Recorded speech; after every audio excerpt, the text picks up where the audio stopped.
Good evening, everyone. Welcome to Guildhall. I'm Andrea Grover. I'm the executive director. We're thrilled to be bringing back the Hamptons Institute. It was founded in 2010 by our late chairman, Mickey Strauss, and Ellen Chesler, who is here tonight. Ellen, where are you? And it really goes to the roots of Guildhall. Guildhall was founded as an educational institution, truly a civic institution that's bookended by visual and performing arts. But in our founding purpose, it stated that the intention of Guildhall was to have an interchange of ideas that would lead to the betterment of society and also to create a quote-unquote finer type of citizenship. So this program really embodies the founding purpose of Guildhall. Thank you. Standing next to me is Patricia Duff of the Common Good. And while the Hamptons Institute was on hiatus for 6 years, when we decided to bring it back, I reached out to Ellen Chesler, the co-founder, and Patricia Duff of the Common Good. So they have co-curated this 4 Monday night series for us, and they've done an expert job. So Patricia, can you tell us about the Yes, just a couple of words. Thank you, Ellen, for getting me into this. And we are so honored at the Common Good to be part of this incredible institution at Guildhall. The Common Good is all interested, our audience and our members. What we do is talk to some of the most important leaders in the country, some of the biggest experts, some of the most articulate and interesting people on the most important issues and events of the day. So I hope we do this in New York. Some of it, a lot of it is also online. We invite you all to join us if you are in the city or want to join us online. And I hope you enjoy tonight's evening. I'm proud to be here. Thank you so much, Andrea. Thank you, Patricia. So the series will continue every Monday night at 7 p.m. in July. So next week we have SNL, 50 Years of American Satire. The week after that we have Post-Play Childhood with Jonathan Hyde and Howard Koplowitz and Perry Peltz. And then the last week we have Order or Chaos, the Economy under Trump. And just one last thing, most of our panelists are really giving of their time to be here with us, and we couldn't have done this also without the support of Lisa Rosenblum and Nina Rosenblum, so I want to thank them personally. So please welcome our panelists. Thank you so much.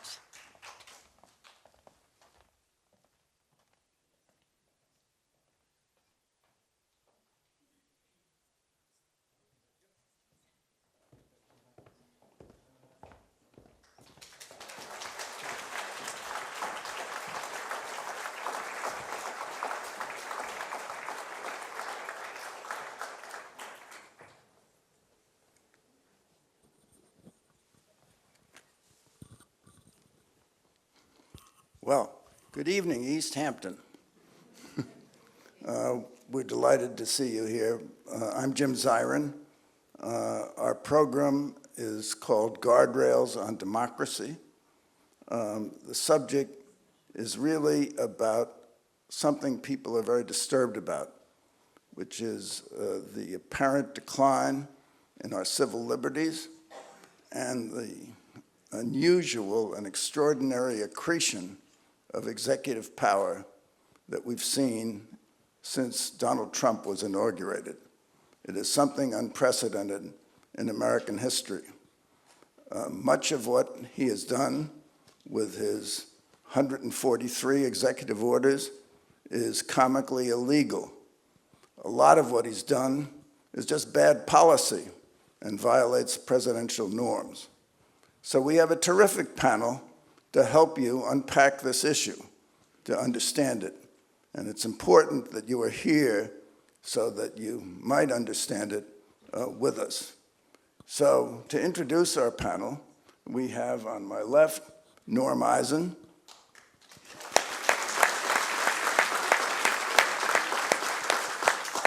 Norm is a professor of law. He is a super lawyer.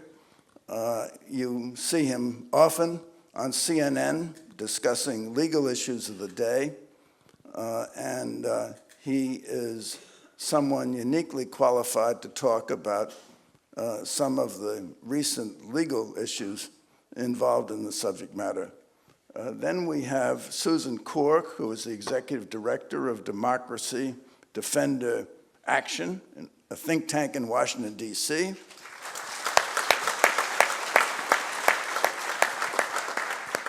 And I suppose it is more than coincidence that her organization was co-founded by Norman Eisen. And last, and certainly not least, Anthony Romero, the Executive Director of the American Civil Liberties Union. His title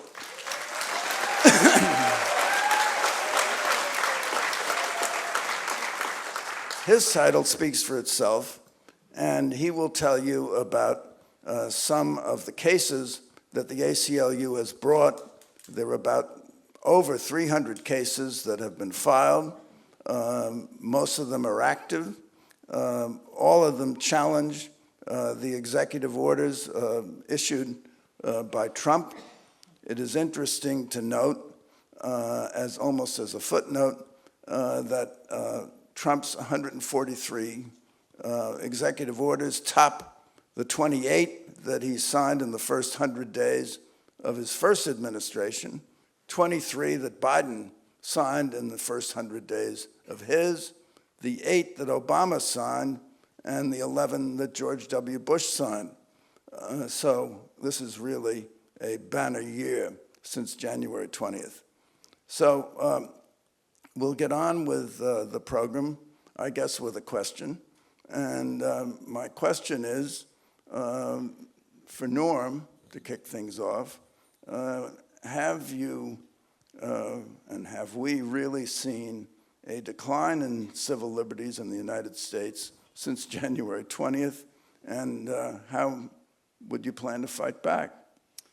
Thank you, Jim. Thanks, Hamptons, for welcoming us. I want to thank Andrea and Patricia, also Ellen and Matt for all that they did to schlep us from Washington, D.C. I was lured here with the promise of a short vacation, and I've just worked the whole time.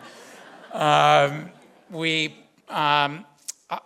think that to assess the state of civil liberties, first of all, nobody better than my friend and brother Anthony. He's one of the truly great leaders in our democracy movement, and Susan and I, Susan as the executive director, myself as the executive chair, manage the day-to-day at the Democracy Defenders Fund and our associated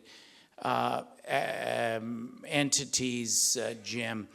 And I think that there are three numbers that I would point you to.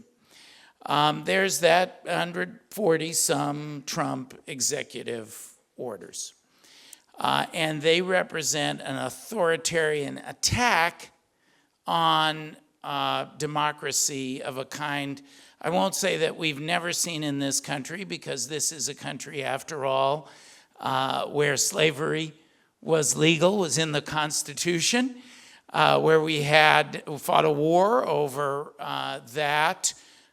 We had Reconstruction, and then we had the imposition of Jim Crow. And in some ways, we're still fighting the battles for equality in our nation. So strains of authoritarianism are familiar, but this is a new variety in the modern era.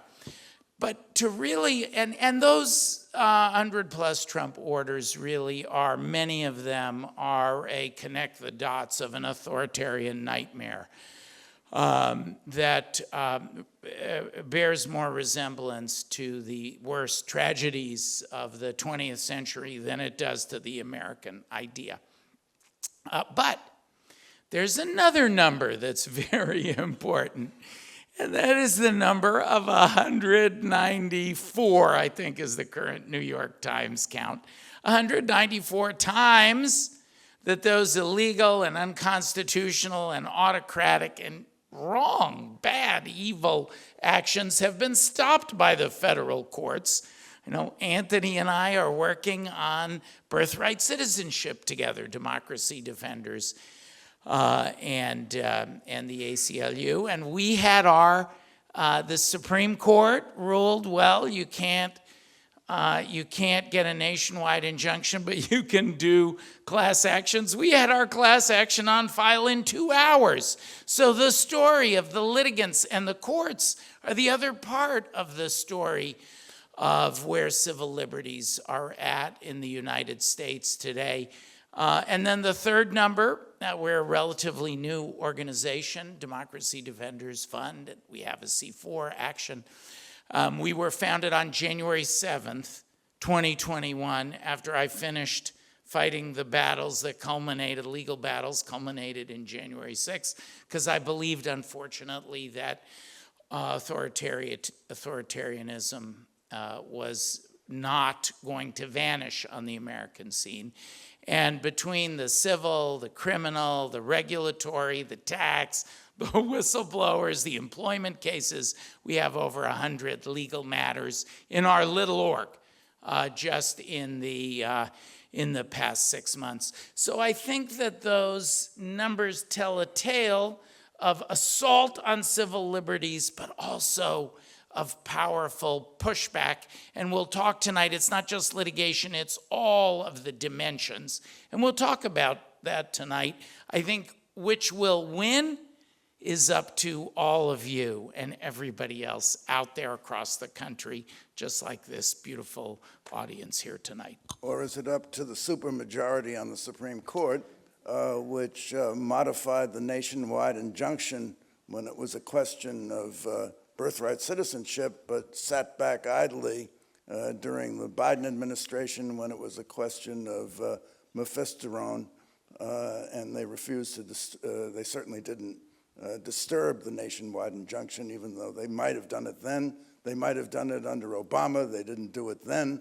But now they don't like nationwide injunctions because it's which way the cheese cuts, isn't it? They're terrible, and we have to address that. But you can't have a handful, sixth on the MAGA majority of the Roberts Court. They are not as powerful. We know from our study, you'll hear from Susan, she and I have worked on this domestically and internationally.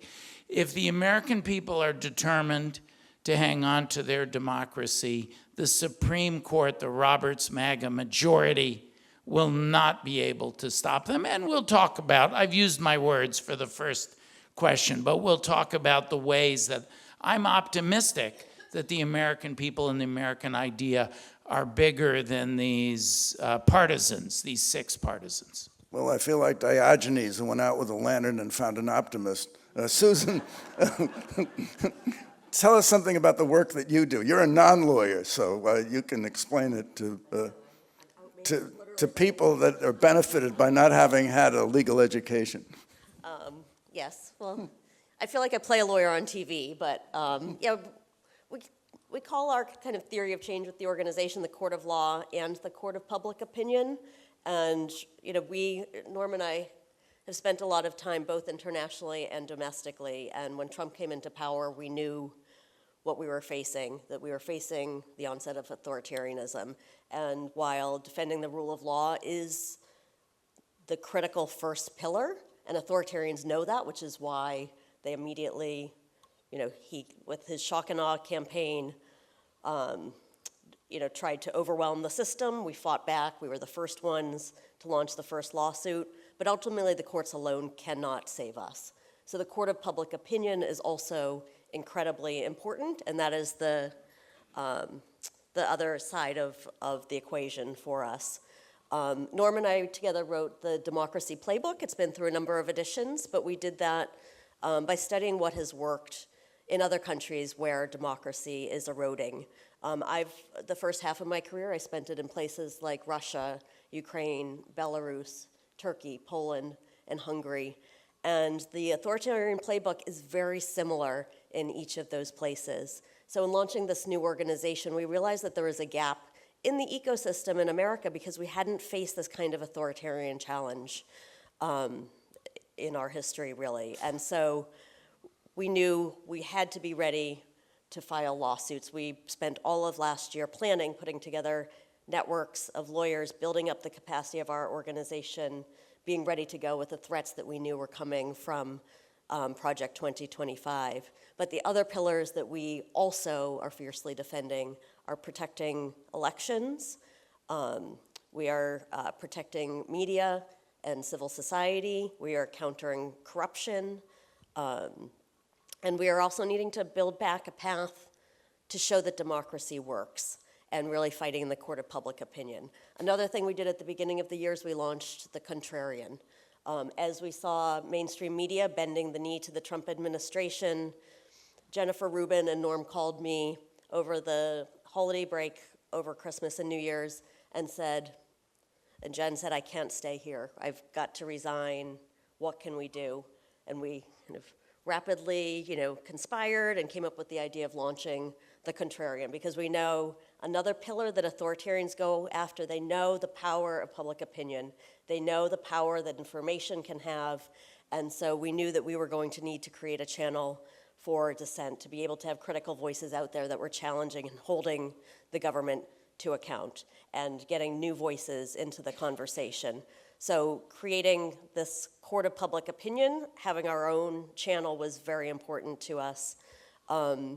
Within that too, the solidarity of all of the nonprofit organizations that we have been working with has been one of the efforts that we've been helping to lead, and has been really heartening to see that they went after the law firms, and the law firms initially were not ready to band together, but the civil society network, once they started, we knew after Harvard that they would start coming for civil society next on similar pretext of going after our nonprofit status. We immediately organized with a couple of other organizations, Public Citizen, our organization, I think ACLU.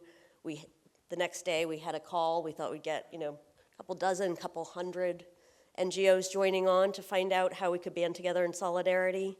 We got 11,000 nonprofits from around the country banding together. And if that doesn't show you that our country is ready to fight, and that the people know that we have the power in a democracy and that we need to fight for it, the courts can only take us so far, which is not to say that that is not incredibly important, but I hope we get into a conversation about the power that all of us have, because I will say, and ending on my question, when we fight back, we can win. History has shown us that. We have seen it in the mobilization of the protests with No Kings, that when we fight back, the people have a lot of power. Donald Trump and his big bad bill that he passed are deeply unpopular. We can use that, we can mobilize against it, and we can unify, and that is the power of public opinion. Well, and what specific methods do you use to communicate with the public and to get your message across? One question I'm asked by almost everyone I meet at a party in the Hamptons or any place else is, what can I do? What can we do about it? We're defenseless. What do you suggest that we do? And I don't have a ready answer. I'd like to say, call Susan, Corke, she'll tell me. We've got a million ideas. One, subscribe to the Contrarian.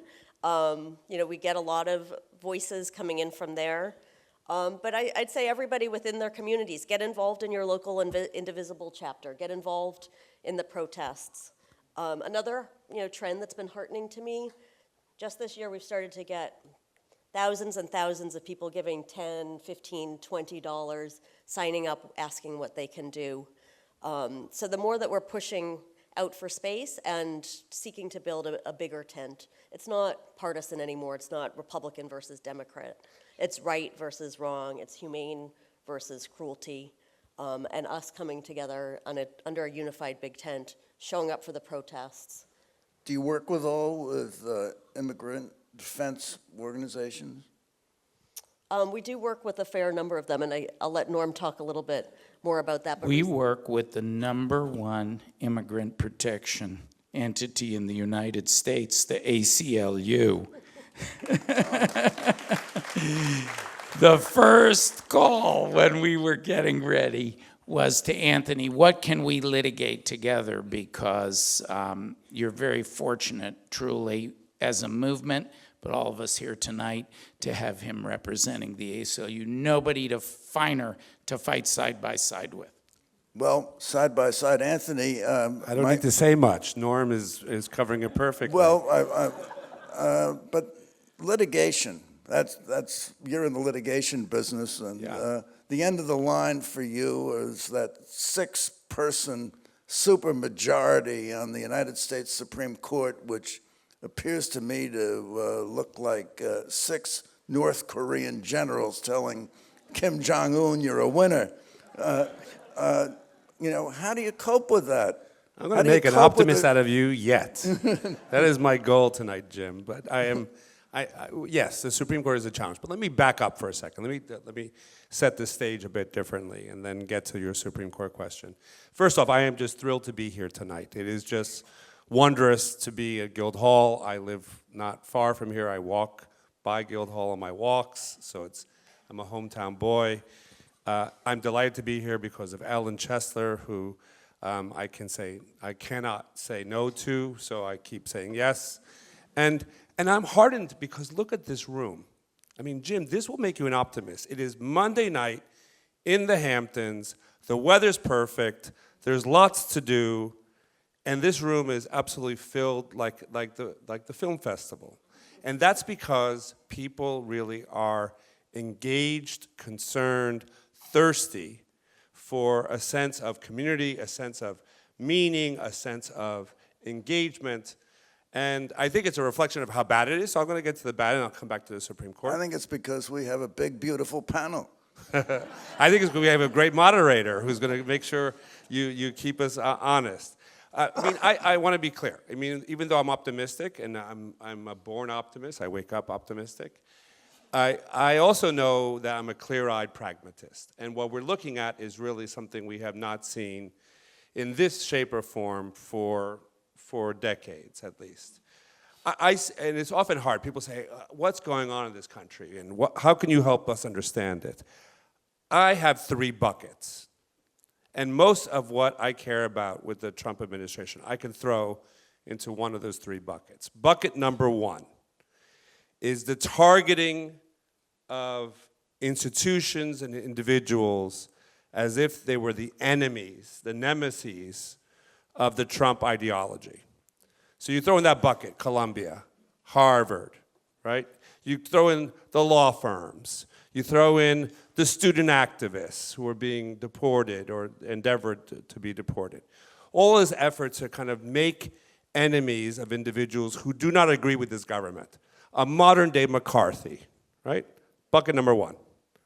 Bucket number 2 is the targeting of groups and communities who are politically weak to score cheap political points, right? This is red meat for the MAGA base, right? And there I throw in the attacks on transgender individuals, the attacks on immigrant communities, the attacks on people of color, the attacks on DEI. In the third bucket, I throw in the targeting of the norms and institutions that undergird a system of checks and balances, our democracy, right? And this is where Norm and Susan's work is so critical, because it's broader than civil liberties. I stick to the civil liberties lane. I don't swing at every pitch. I need other folks who will swing at other pitches. And so the ACLU's work is largely focused on civil liberties, civil rights, freedom of speech, First Amendment, immigrants' rights, due process, equal protection. But a lot of what's going on is also much more about the core system of checks and balances and the gutting of congressional authority. The way in which the Doge has tried to run roughshod over the agencies and really have cudgeled Congress into submission. The attacks on media, right? The shameful settlements from private media companies when they are paying the Trump administration money on cases they would win if they were courageous enough to file suit. But that could be said of the law firms too. Absolutely, absolutely. So I look at those three, and then I think, okay, now what's happening? What is the response? Litigation, we've already talked about it. 325 lawsuits all in, I think, that or at least on the one, the Just Security Tracker. Norm's got about 100 plus. We have about 130, and then 70 of them are class actions. So there's a full employment plan for folks like Norm and my lawyers, right? This is going to keep us busy and engaged, and we are winning many of them. This is where I want to come back to your 6-3 issue.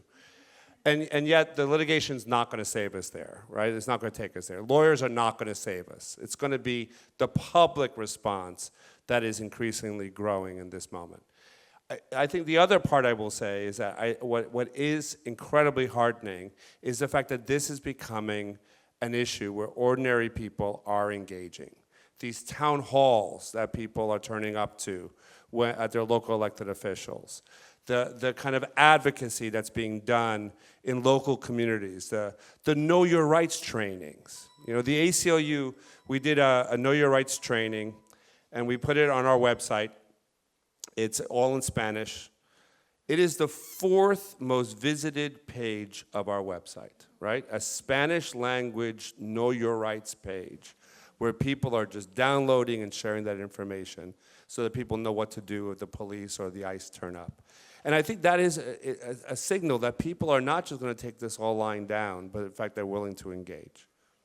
Well, Anthony, just to push you a little, the Trump administration, through executive order, claimed there was an emergency and imposed tariffs. And the Supreme Court has taken at least 20 of the Trump cases involving the Trump administration since January 20th on its emergency docket, which legal scholars call the shadow docket. Right. It's a shadow docket because in many cases they're like ICE agents. We don't know which justices have voted for what. They're masked. In almost all of the cases, there's no reasoning. We don't know how they got there. We don't know why they got there, except to say we're for Trump. Very dangerous from a jurisprudential point of view, and makes them really politicians in robes, enablers of the Trump agenda. And you're up against that, so you're going to win in the lower courts. And if you win in the lower courts, in birthright citizenship case, they said it was quite clear if they lose the case, they don't have to go to the court. And they say, well, the case is only binding on the plaintiff and in the place where the case was brought. And if your clients win the case, you're certainly not going to go to the Supreme Court. So that's it. And there's a gamesmanship going on here. There is. And the Supreme Court is playing the game. They are. And the odds are stacked against us. I mean, we know it's 6-3. So it's always you have to count to 5. You know this, Jim. You cover this well in all of your books and columns. I mean, the place where I would push you to be a little bit more of an optimist, I know there is one deep down inside. I've had dinner with you, so I've seen it. I've seen glimpses of it at times.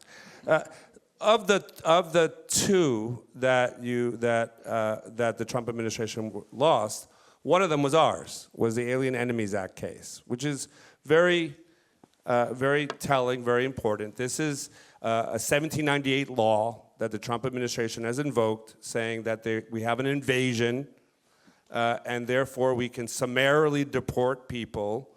Venezuelans in this case, of our clients are the Venezuelans, 130 men who were deported to the Gulag in El Salvador, saying that because of this invasion, we can deport them without due process. That one went up on the shadow docket. 7-2. Good lawyers can still win with the right theories, the right cases, the right clients, with the right kind of facts and circumstances. We won't win every one of them, but I think even in the shadow docket case of the Alien Enemies Act, where it was just basically, it was not yet on the merits. I mean, lawyers, we talk right hand, procedural arguments, left hand, substantive arguments. So this was mostly on the procedure, where you're talking about what type of due process should they be afforded. I am confident that when ultimately the Alien Enemies Act case comes back on the left hand, back on the merits, on the substance, we win that one.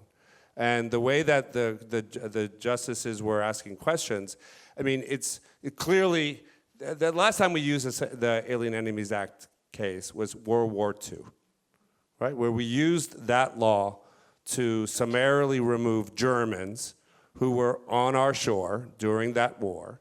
The Germans were given 30 days notice before we deported them. And in this instance, it's no war, and they're giving some of our clients less than 6 hours notice, right? With the notice being paper and English. And so ultimately, I think we prevail because it's just the extreme nature of these actions. On tariffs, I didn't litigate the tariffs case. I don't know, Norm, do we know who did? We have a brief. We've been working on tariffs. So do you want That to was talk the about brief I was working on backstage, Okay, actually. all right, then pick it up from there. He was writing the brief outside, that's Dictating to my little phone. Siri is the greatest friend of democracy. My law partner, Siri.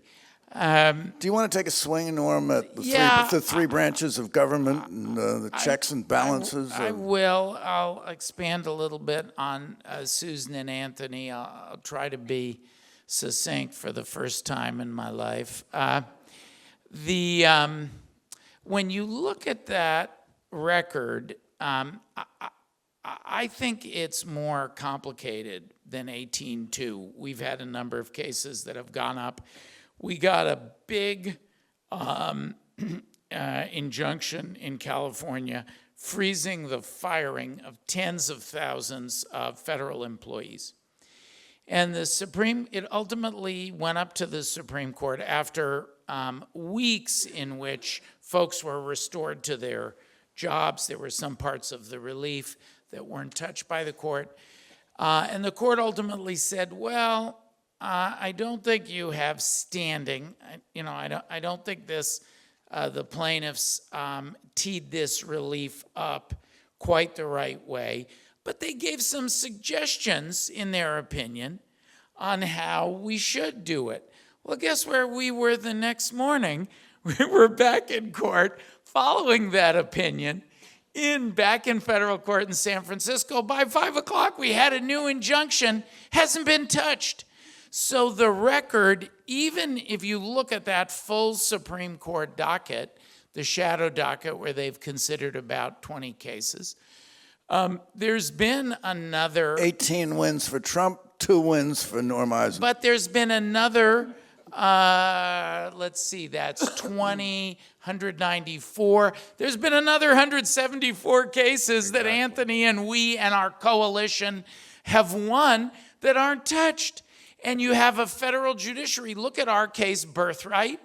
Supreme Court says no, probably no universal injunctions on the birthright citizenship case. The ACLU and Democracy Defenders had the very first one that was filed. 2 hours later, they said, but you can do class actions. And state AGs may have standing. And Administrative Procedure Act claims may have standing. Well, within 2 hours, we were back in court with a class action stating Administrative Procedure Act claims. So I think they're terrible. I've written, we have to reform the court. There's no rule you have to have 9 people on the court. Historically, it's matched the number of judicial circuits. We could comfortably add 5 people to the court. Congress needs to be bold enough to undertake those judiciary reforms. This And Congress? A Congress. This Congress is not long for this world, Jim. If you're looking at the opinion polls, I refuse to let Donald Trump take away hope from us. Yes, it's a steep path, and the Supreme Court made the legal path steeper. Well, we'll just run twice as hard, and that's what we're doing. We just won another one today. AmeriCorps. Donald Trump shut down AmeriCorps as Susan and I were on our way here today. Preliminary injunction restoring the AmeriCorps functions to communities around this country. So I think that there are ample reasons, but what you heard from Anthony, what you heard from Susan is, ultimately it won't be up to the courts. The courts play a very important role. Ultimately, it's going to be up to the American people. Donald Trump cannot sufficiently dismantle this experiment if the American people turn out in large numbers in 25, New Jersey, Virginia, 26, and then 28. That's the fight. That's why we litigate. We're part of a coalition with the ACLU on election issues. Okay, that's why we have to focus on things like protecting our elections. So there's a fork in the road. Nobody knows which branch of the fork we're going to take. But I think the American people are going to take the democracy fork. Look at Donald Trump's polling numbers, most unpopular of any modern president at this point in their trajectory, with one exception, Trump won. Well, I hope you're right. One of the phrases that's come up again and again is a class action. And in the birthright citizenship case, Justice Kavanaugh was very high on the class action. That's the way under our procedures we bind absentees to a judgment. He disregarded the fact that at the time of the founding of the Constitution, there was the Equitable Bill of Peace, where you could bind absentees to a judgment. Alito, of course, said, don't be too sanguine about a class action because I'm not so sure we should have nationwide injunctions under the class action concept, particularly where it involves the government, this government, Donald Trump. Who knows how they're going to come out on that one. But could you explain a little bit to everyone what the class action is all about? And maybe this is a question for Anthony, I'm not sure, but class actions to me is how you have a consumer's class action, or you have some sort of tort liability class action, accounting fraud. Now all of a sudden we're enjoining the government nationwide on using a class action. So and let me see if I can break it down as well as I can. I have lots of friends in the audience, and a lot of them will not let me go over their homes if I talk too much legalese, Jim. I'm sorry. I know I'm going to try to... Even among lawyers, even the among class lawyers. action is not the most riveting dinner table topic. So the Supreme Court, you're absolutely right. The Supreme Court in birthright citizenship, let's just set the table again, right? Birthright citizenship, for the Trump administration to come down with its executive order on day one was its first executive order that he signed before he even put on the tuxedo to go to the balls, is really trampling on hallowed ground. Birthright citizenship is how we fixed America's original sin, chattel slavery. That is how we took the children of slaves and made them citizens. It is as hollowed a part of our country's history as anything we have. It is also the way in which this great nation of immigrants made sure that we are all equal under the law.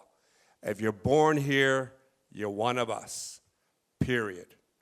And if you start putting rules about what was your parents' citizenship, you're going to create second-class citizens among your people.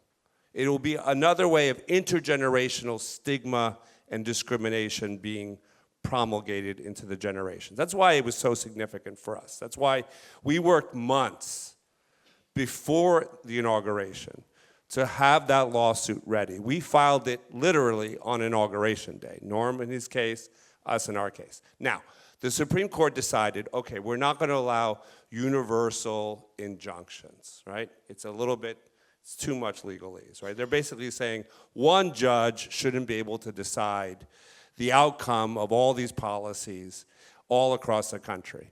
And the fact is, it's been a pox on both of our houses. I want to be very clear. The ACLU is not a Democratic organization, not capital D Democrat. We criticize the Democrats, we criticize the Republicans, we work with both.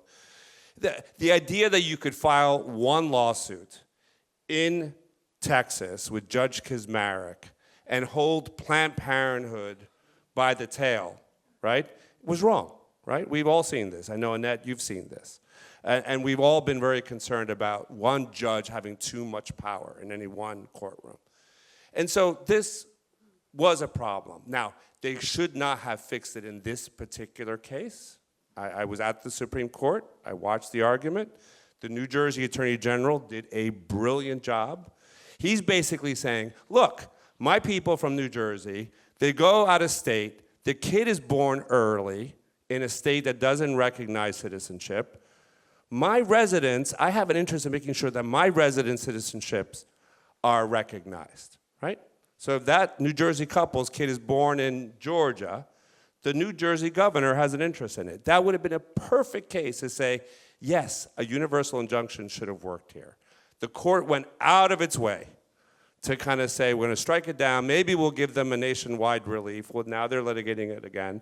And then we're filing a class action. Now, what do you do with class action? You have to have a group of individuals sufficiently cohesive, be able to define them as a class, to show the harm. They'll fight us tooth and nail. We're not new at this. We will fight them back. We know how to certify classes. We've been doing this for 105 years. The ACLU is, not I. I'm only 60 this week. Thank you very much. Yes? Not yet 105, but feeling like it with this administration. And I think that we will then live to fight another day on with these class actions. Ultimately, the other piece that I will say, Jim, that, you know, to bring the optimist out of you, is litigation is about taking time, right? It's about preserving the status quo. It's about throwing sand in the gears of that machinery, grind them down, make them play whack-a-mole. I sue them here, Norm and Susan sue them over there. Another group, Democracy Forward, sues them in Northern California. Another group, Protect Democracy, will sue them on the West Coast in Oregon. That is all a collusion, I will say. It's not a criminal conspiracy. We are in touch with each other real time every day on our cell phones. We refer clients to each other, but we understand that all of us need to be making them run ragged. And so every inch that they gain should be hard fought for ground. This is the doctrine of sue, baby, sue. You bet. Well, We refer to it as Trump flooded the zone. We did rule of law, shock and awe. And for every illegal act he took, it's about a little less than 150. There are more than 300 lawsuits. Literally, he got hit with 2 lawsuits for every illegal act he took. And that is a massive onslaught. And the vast majority of those injunctions have not been touched by the Supreme Court. And the proof is they've continued to pour out in the week or so since we got this very bad nationwide injunction case. It's not to say they're not awful. The MAGA majority of the Roberts Court are terrible. We must have court reform the next time we have a trifecta. We did not prioritize it. It was a mistake. In the prior administration, we had that trifecta. We must reform the court, but there's what to work with, together with political solutions, public mobilization, political leadership. There's more you can work with. But let me ask Susan a question. On your research and your history overseas, what's happened to the courts in other contexts in which, how similar or different is this from other places where you've worked? I mean, we are fortunate in this country that we have such a strong respect for the courts and the judges, that is an esteemed profession. When I was working in Russia, judges there were so envious of our system. We would take them on trips over to this country to show them, and they realized, oh my goodness, like being a judge is a really prestigious, important role that the public trusts. Like, we want some of that in Russia. In Poland, that was, the politicization of the judiciary was, one of the, really kind of devastating things that brought them down on a backward spiral. But people, fought back, and that became one of the successes. But in other countries, and I think what was shocking for other countries is, wow, that we were coming under attack like this. But the tradition of our courts and the esteem that we hold our courts is, other countries look to us, and I hope that we can continue to kind of live up to that tradition. That's part of the reason why the ACLU, we're technically two different organizations, the tax-exempt arm, the ACLU Foundation, and the political arm, the ACLU Inc., which is the lobbying arm. In the lobbying arm, we're prioritizing all the state Supreme Court elections for this reason, right? Where you can mobilize people and say, who you vote onto your state Supreme Courts is critically important. We all saw that big election where Elon Musk spent a fortune in Wisconsin and came out with, 0, right? It was wonderful. He spent 20 million. I think the ACLU, we spent about $1.5 million.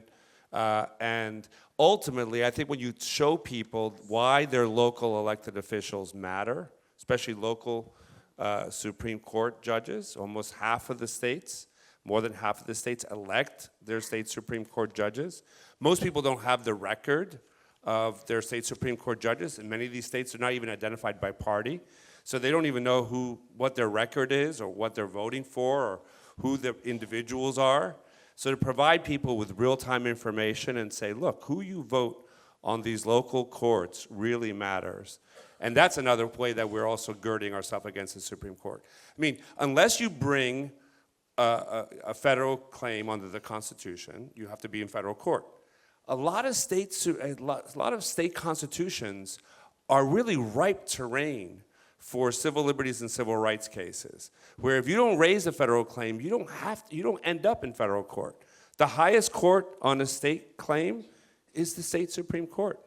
And if you play the long game and begin to invest money to flip some of these seats and populate these state Supreme Courts with more progressive individuals in the judges as judges, and then you're also filing cases in the state Supreme Courts, that's a way that we get around some of the challenges. If I could jump in on the Wisconsin Supreme Court race was incredibly important, and the timing was incredibly important too.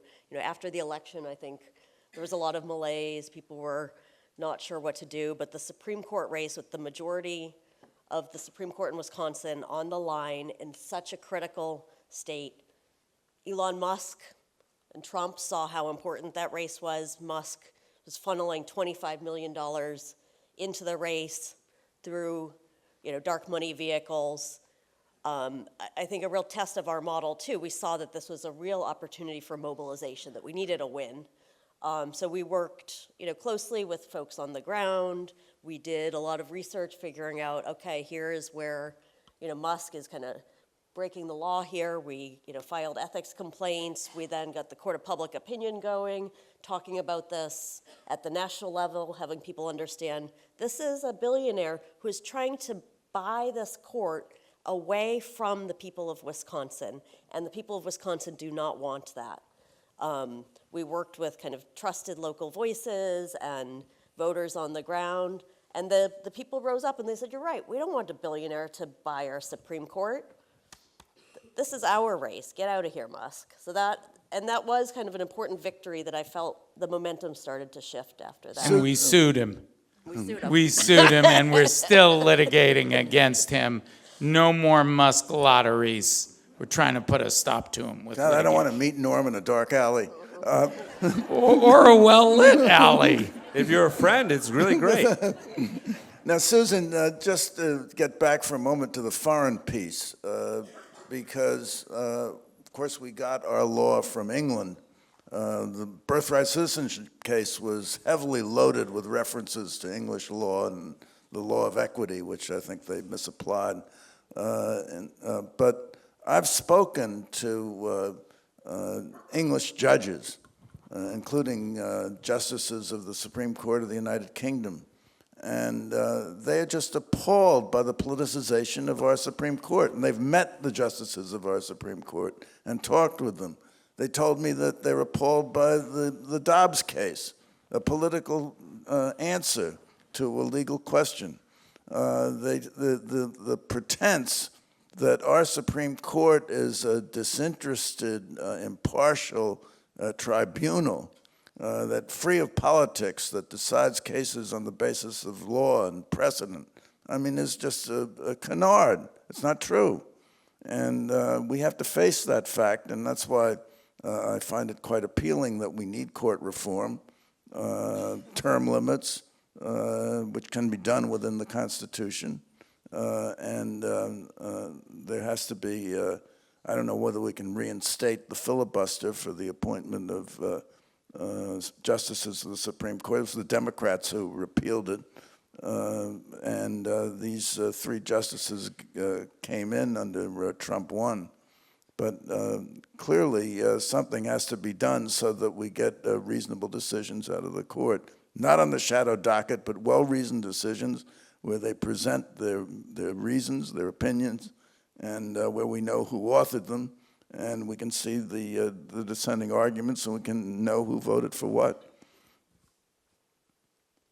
I 100% agree. I was actually, I was in Williamsburg for the 4th of July, and they recited they had Thomas Jefferson doing a reenactment of the Declaration of Independence, and William and Mary was, a British institution, Queen Mary, King William, and, I've been reflecting a lot on our history, but in ending the reenactment, Thomas Jefferson said, we've had 249 years of this experiment. We do not want to be the generation that lets this experiment fail. So, 100% that the courts and the judges and, the No Kings movement, and having that be kind of the mobilizing cry that we do not want to go back in time to our history. My husband is African American. He said, you notice in no movies with African Americans are there time machines, because we know when you go back in time that it is not good for African Americans. And what the Trump administration is trying to do is bringing us back in time to the pre-civil rights movement, and that is what we are fighting for.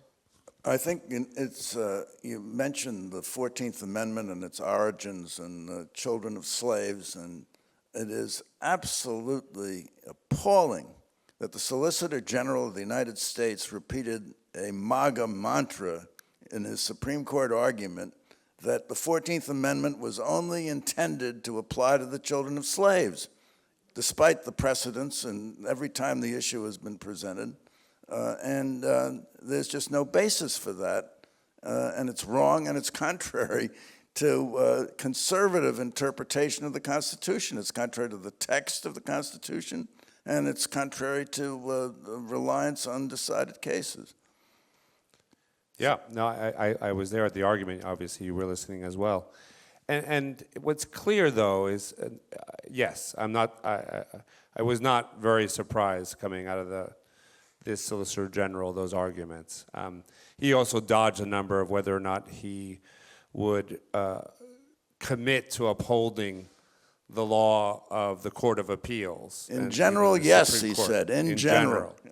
But what I was struck by, Jim, is that I think if I counted correctly, there will be a majority of justices on that court that will strike down the executive order on birthright citizenship on the merits. I mean, I think, in fact, they seem quite keen to be able to get to the merits because they feel that that is an overreach. And that's saying a lot, right? When you have 3 of the justices who were appointed by President Trump, who and I'm not a betting man, and I tend to be conservative because lawyers, our best work is to be thoughtful, prepare for the worst, and hope for the best. I still think on both of these big blockbuster cases, the one that Norm and I are doing on birthright citizenship, and then the one on Alien Enemies Act, which almost assuredly will be at the court next term. I don't think there's a way for us to lose those 2 cases. And I've said that out loud, even with this court, knowing them and knowing how much they break my heart on so many of the other issues. I think on those 2 issues, they're going to be hard-pressed to rule for the Trump administration. I would have said that on 18 of the 20 cases that came on the shadow docket this term. So, Norm, the 3 branches of government, What can you tell us about that? Checks and balances. Do we have any checks and balances? The Congress just gave Trump a big vote of confidence on the big, beautiful bill. We often talk about the American system of checks and balances in terms of Article 1, the Congress, where the MAGA majority has ceded power to Trump. Article 3, the judiciary, where the MAGA majority on the Roberts Court has ceded power to Trump. And Article 2, the executive, where Trump has gladly taken that power and more, much, much more.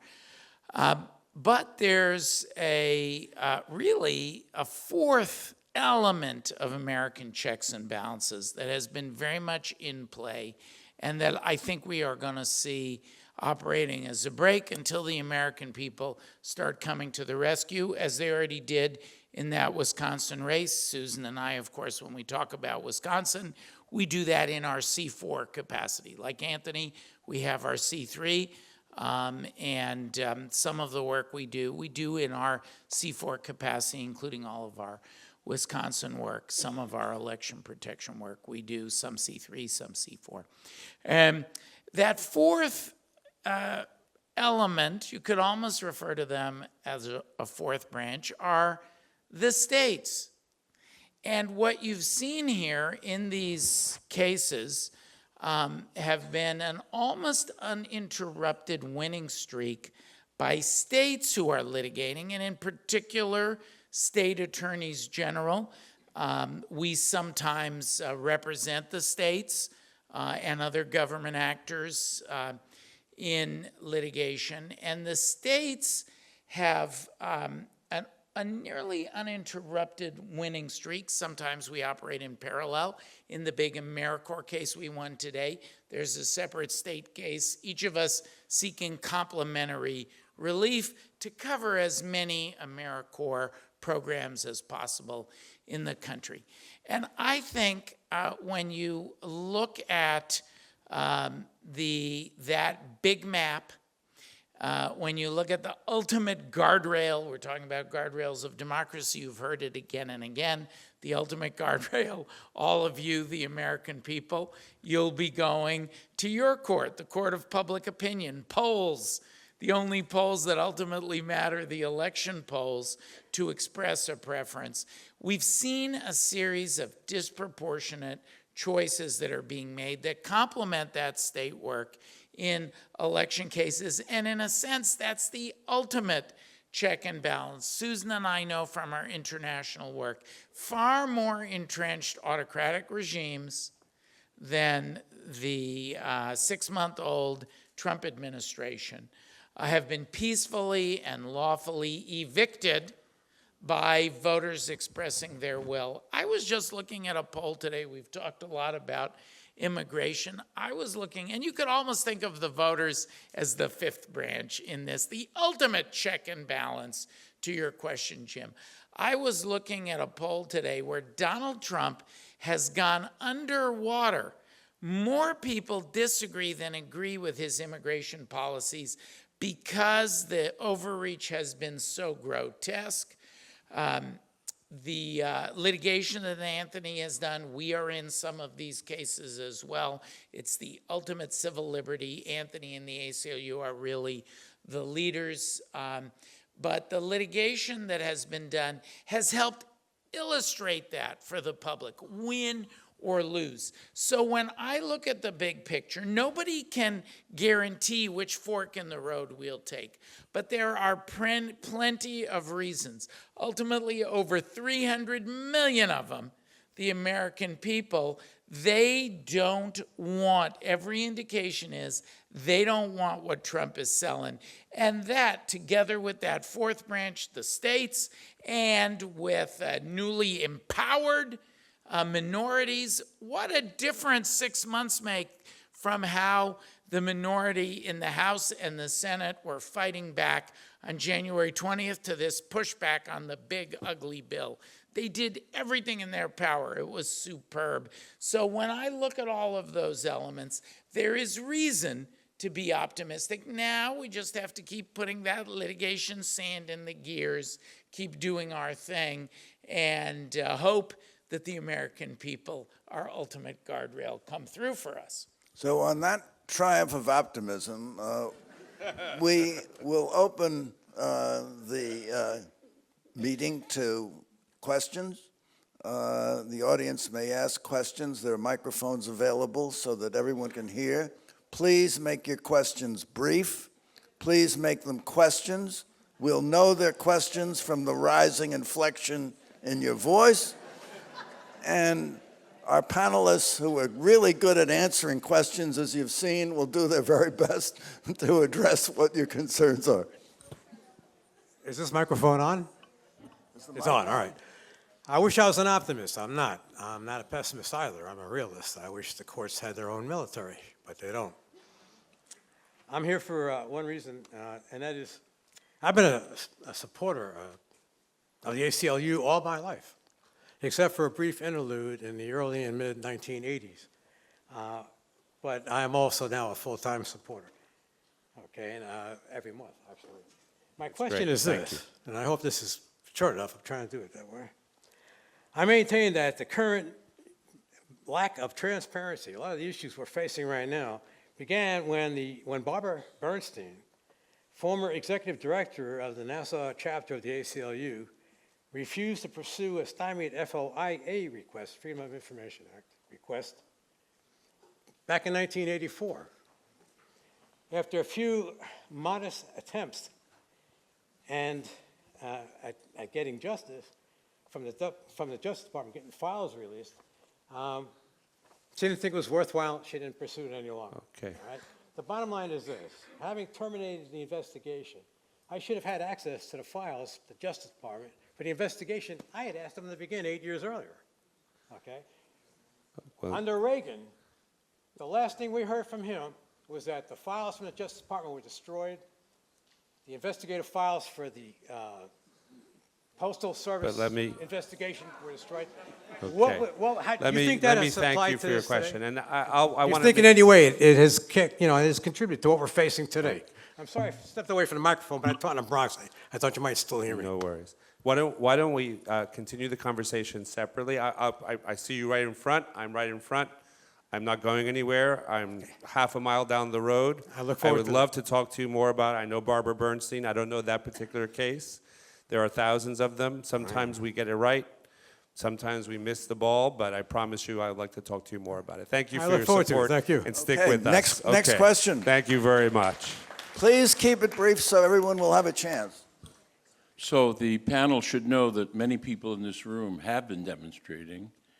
Thousands of us on the East End have been demonstrating.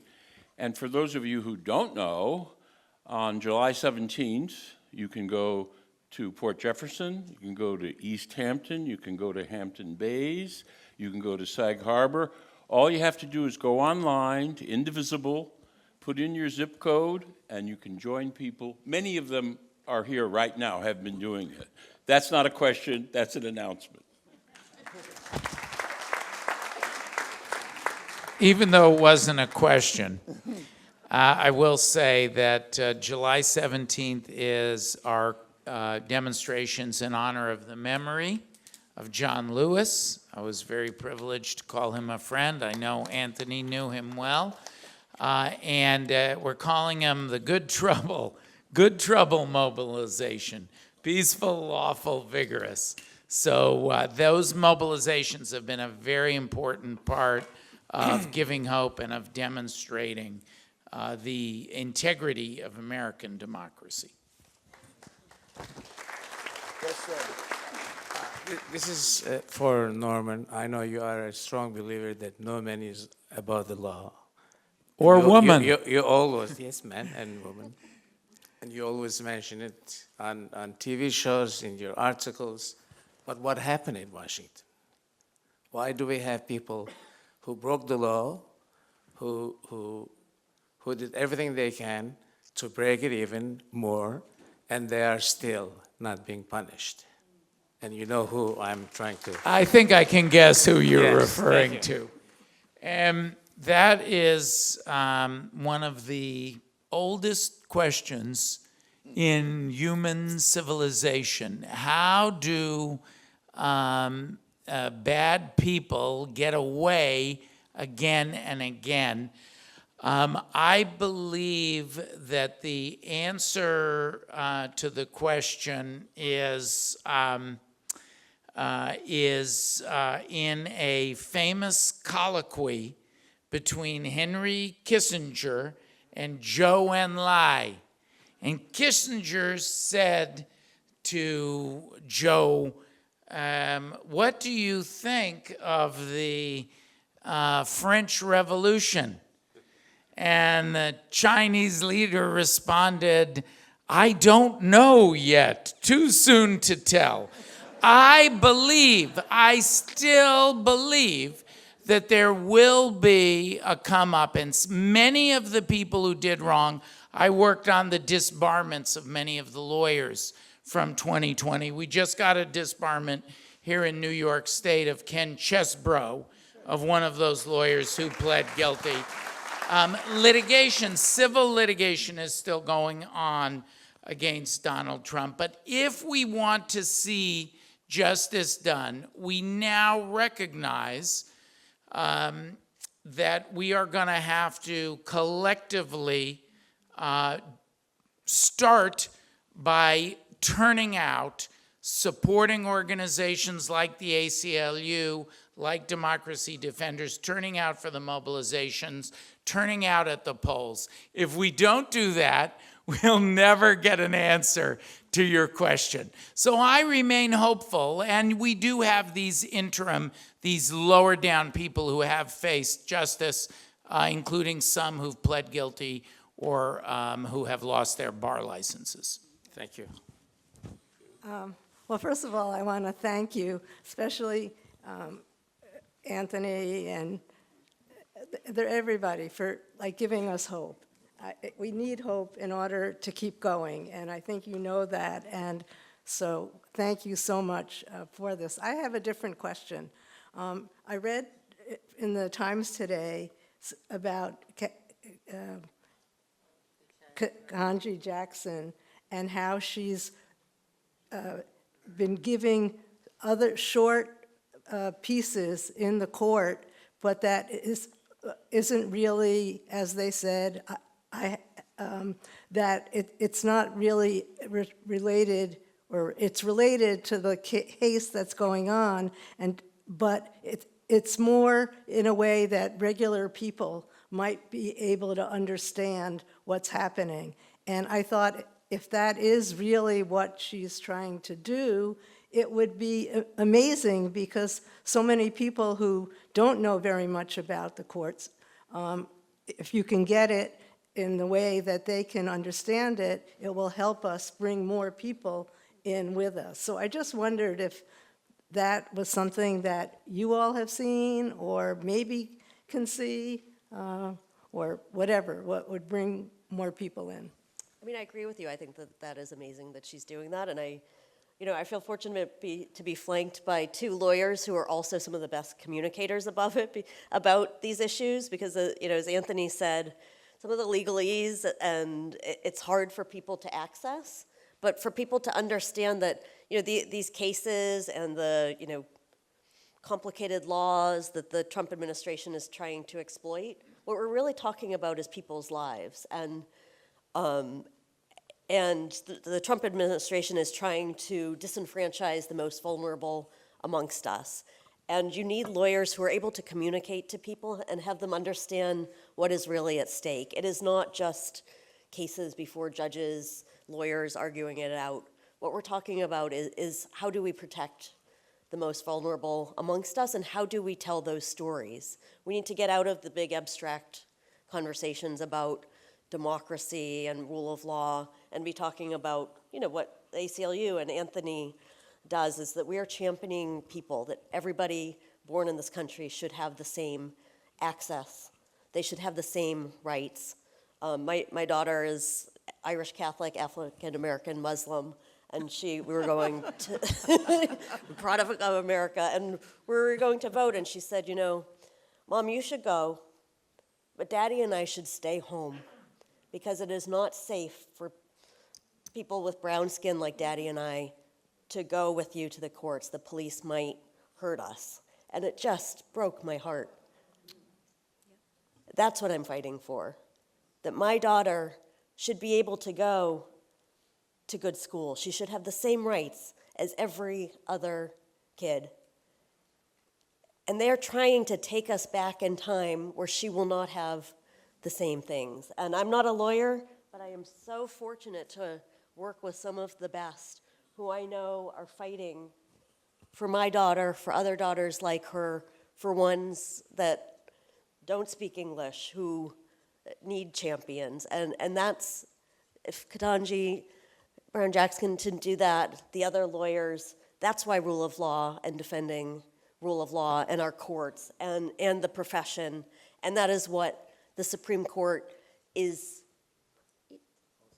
unraveling for themselves, is the esteem within which they're held. But that's what that's what all of us can be doing, is telling those stories of who we're fighting for. Well, Susan, I hope you're flanked by 3 lawyers who are trying to make legal concepts clear to people. I thought that Ketanji Brown-Jackson wrote a magnificent dissent. I thought it was certainly one that was filled with legal principle.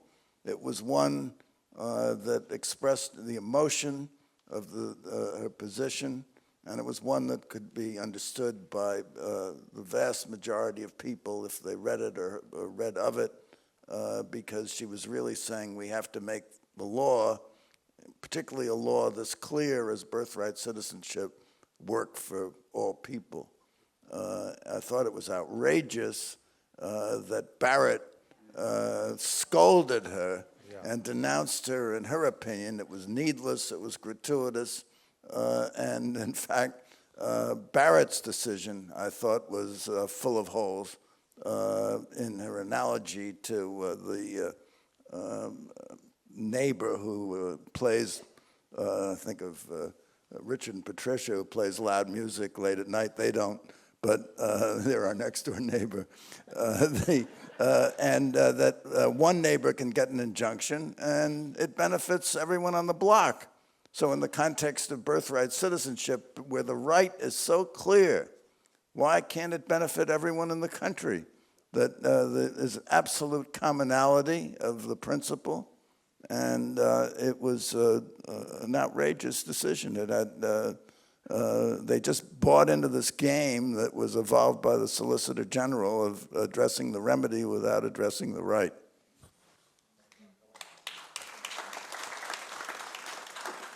We have another one. We have another question. I'm sorry. Hi. So you say we have this court of opinion, a court of public opinion.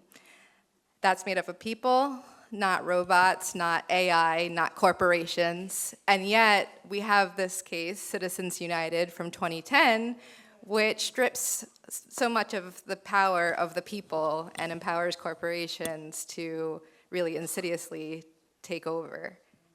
And how do we overturn that kind of law that doesn't work for the people?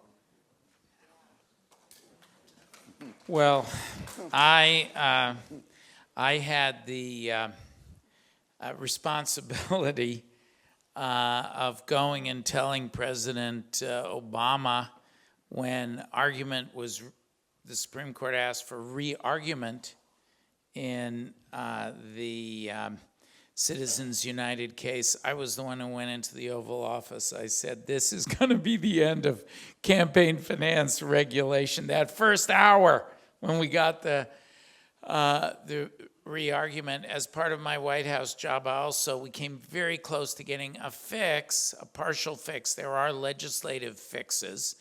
One of the legislative fixes that you could do is an opening that was left in the opinion, much more transparency about the money. We are still pushing for that. There's a series of bills. We talked about what we must do the next time we have a trifecta. We have to move it's called the For the People Act, It's a package of democracy reforms. I think we have to move it. We've just been through part of that. We've just been through the foundation for part of that. We just went through the reconciliation process. You don't need 60 votes in the Senate. You only need 51 votes to move budgetary matters. I think we should, I've written a lot about this, I think we should have another exception that would have allowed that to move. Democracy reconciliation. You can pass that where for issues essential to our democracy, like fixing Citizens United, you can have a 51 vote margin. It's an exception to the filibuster. I think we came close on that too in the Senate. I think the next time there's a trifecta, you are going to see an exception made to address the heinous ills. I don't think I agreed on every single aspect of this with everybody, and there will be a fight about it the next time around. But that's where I would start. The constitutional issues obviously are tougher. You have a 6-vote MAGA majority on that court that is not going to change the constitutional precepts. There's a lot that we can do statutorily. And you know what else is interesting? There's a lot of campaign finance reform that you can do and that is being done in democracy reform at the state and local level, like banning all forms of foreign money. That can be done much more efficaciously, and there's referenda on that. So there's more you can do. Norma, what is the trifecta, as you've used the term? I always think of it as the bet I always lose at the racetrack. President, House, Senate. If you have both houses of a legislature and you have the executive, like in the states where we have trifectas, the governor, both houses of the legislature, we've been able to move a lot of very important legislation. That's why they wanted to ban state AI regulation for 10 years. Fortunately, the Senate came to its senses on that. Okay, another question. I actually think this is a good follow-up question because we've been talking a lot about the 3 branches of government, but I felt like we didn't talk too much about the legislative branch. And my sense, and you could tell me if you disagree, but my sense is that the heavy reliance on executive orders and the judiciary branch is because the legislative branch has just been, lawmakers are failing to actually legislate things. So I'm just wondering if you agree with that interpretation that the heavy reliance on those 2 other branches is symptomatic of a faltering legislative branch, and what kind of historical situation has led us to this point? I would say right now, right now Democrats are obviously in a very difficult situation. Norm and I and our other sister organizations spent a lot of time talking with friends and allies on the Hill and with the big bad bill. I think as far as the Democrats did everything they could to mitigate some of the worst elements of it, but there's not a lot that can be done in the legislative branch right now from a Democratic perspective. Norm, I don't know if you want to follow, or Anthony on. No, I would say that we haven't seen the next blitz that's going to come. Part of my job is to try to anticipate what's on the future so I can get ready now for what's coming down the pike. We were ready for these executive orders, right? We had spent, the ACLU and colleagues like Norm's and Susan's group had spent months preparing for these executive orders, literally. They were lawsuits drafted, that's why you could send on the day that the executive orders were signed. The second blitz we are now in the middle of is this deportation blitz, where they are ratcheting up the machinery of the Department of Homeland Security to expel many more people from this country. And we can talk more about that in another question, but I think we're in the middle of that one. We're seeing the ratcheting up of numbers and their efforts to deport people. The third blitz, which I think will come as soon as they're back in session, will be a legislative blitz. They're not dumb. They have the 2 branches of Congress We know already from sources who still talk to us that they're planning other legislation to come down the pike.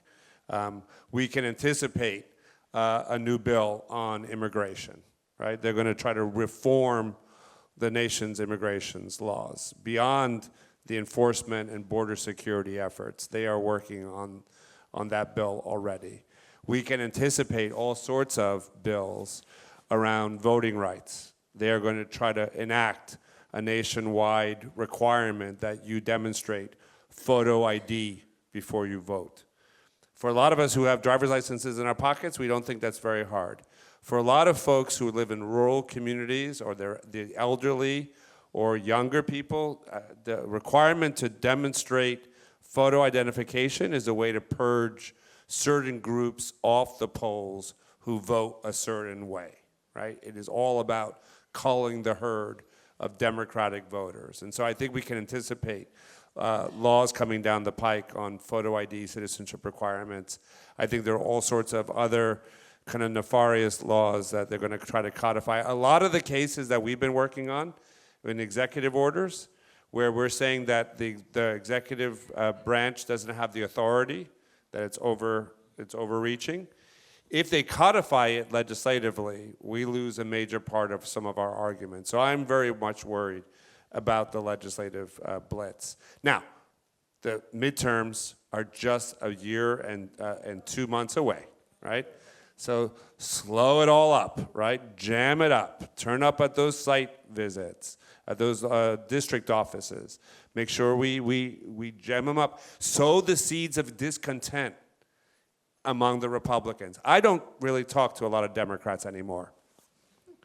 I spend a lot of time calling and working relationships with Republicans. You know, we can cultivate Rand Paul to pull away on some of these issues. Susan Collins, if any of you are engaged in Maine or have homes up there. Lisa Murkowski, critical vote. There are many of these decisions, they have gone the wrong way for us, but we have to make sure that we sow the seeds of discontent in their house so that they cannot get everything done.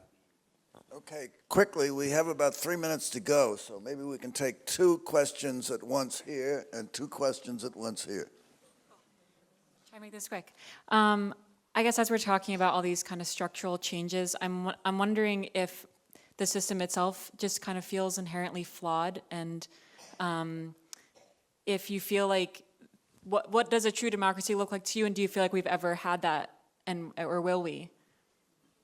Okay, second one over here. And my question is, South Korea seemed to face a similar situation, and their answer was to sue the people surrounding the executive. And I'm wondering if you have plans to do that, or is there some way you could go about doing that? So, thank you.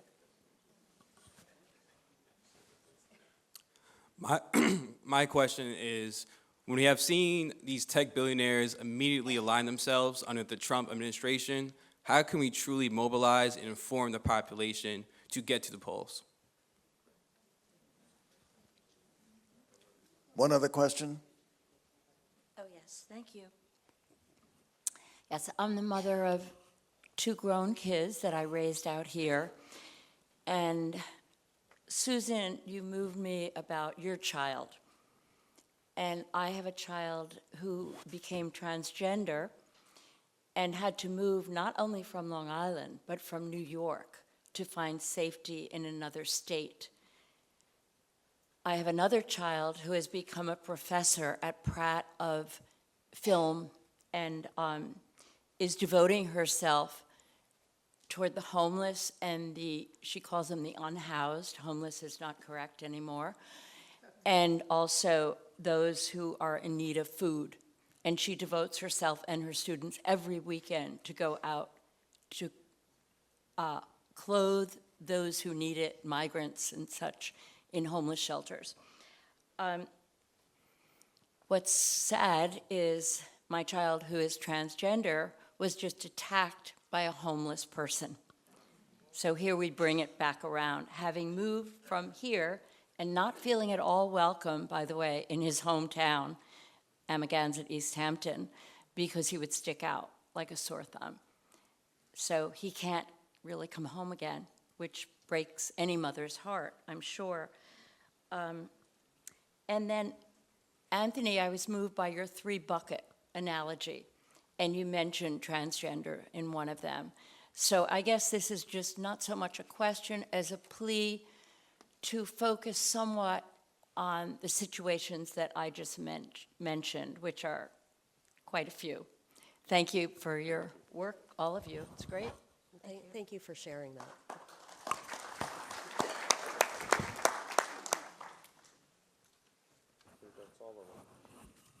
How do you want us to organize it, Jim? You're the boss. Boss, do you want to start? No, let Norman Norm? go.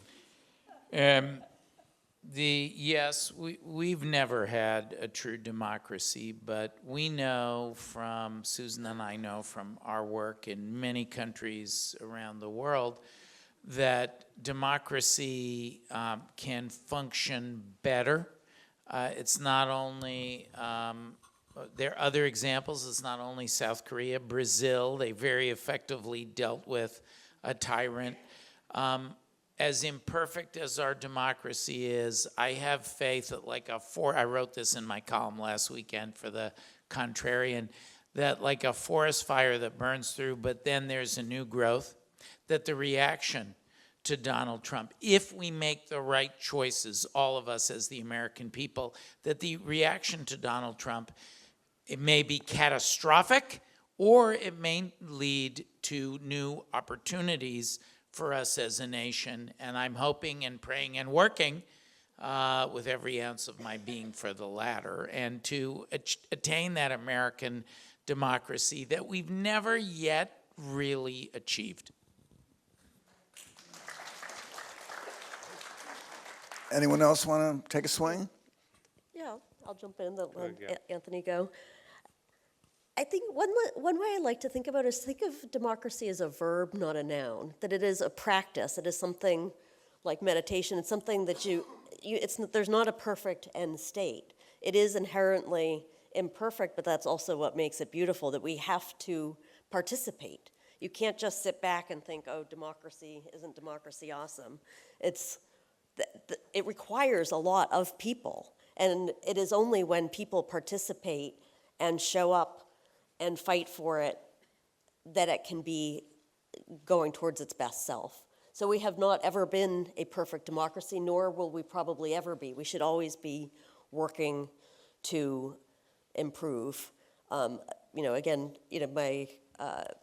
African American side of my family, they feel more hopeful actually many days than I do, because they said their family has come so far, that they were slaves, and then his parents were able to go to college, and he and I were able to get married as an interracial couple, and they see this as a setback in a much longer arc of progress that they have seen for their ancestors. So they are much more positive, and they kind of take some of the disappointments and the outrage of the Trump administration much more in stride than I do. The other thing I would say is, I was formerly a diplomat focused on human rights and democracy issues around the world. And in those days, it felt more like we were lecturing, as if we were coming up from on high on top of the hill and telling everybody, here's how you can be a great democracy. We have been humbled. It is deeply humbling where we are right now. Democracy has not been delivering for everybody. We can talk about how to fight against authoritarianism coming our way, but we do need to do the hard work to figure out how to make it work better for more people, or it is not self-evident that democracy is going to continue for the next 50 years. It does need to be improved, and that is the humbling, hard lesson that we are going to have to learn the hard way. I'll pause there and let Anthony. I'll just pick up, exactly.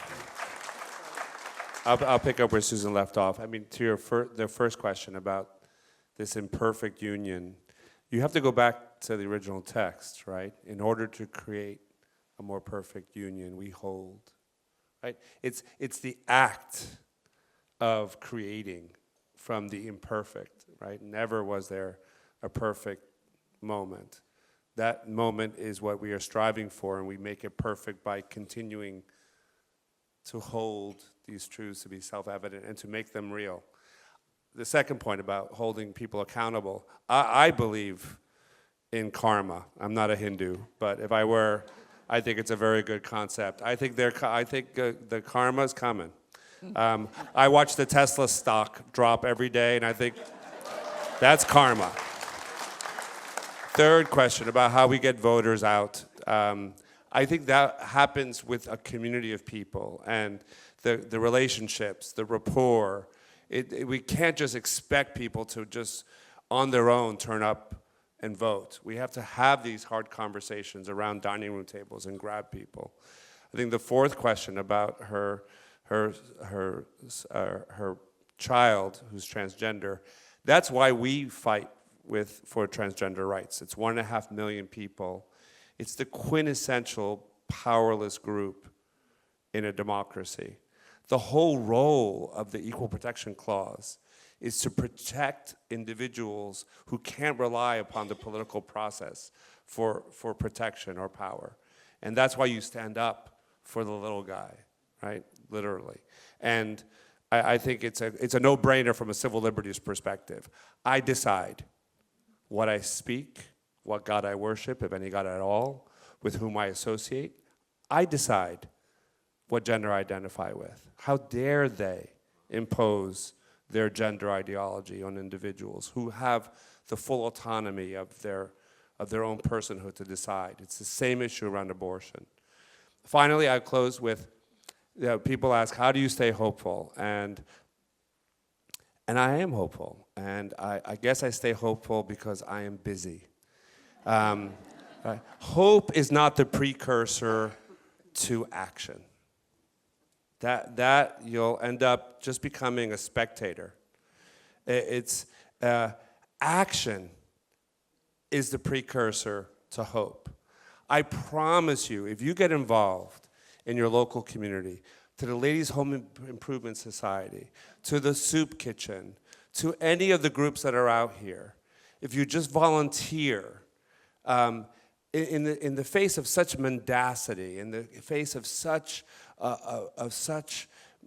meanness of spirit, of such bad faith, just simple acts of generosity, of kindness, of propinquity, of love, a smile, an encouragement.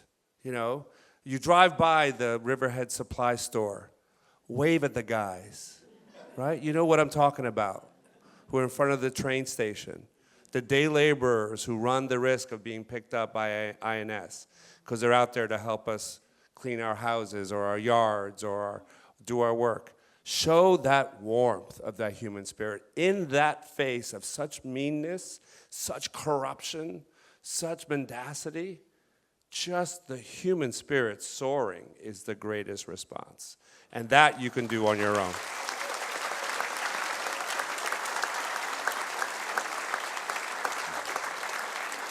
Well, just to sum up and close and inject a note of optimism, Churchill said, "America always gets it right after it's tried everything else."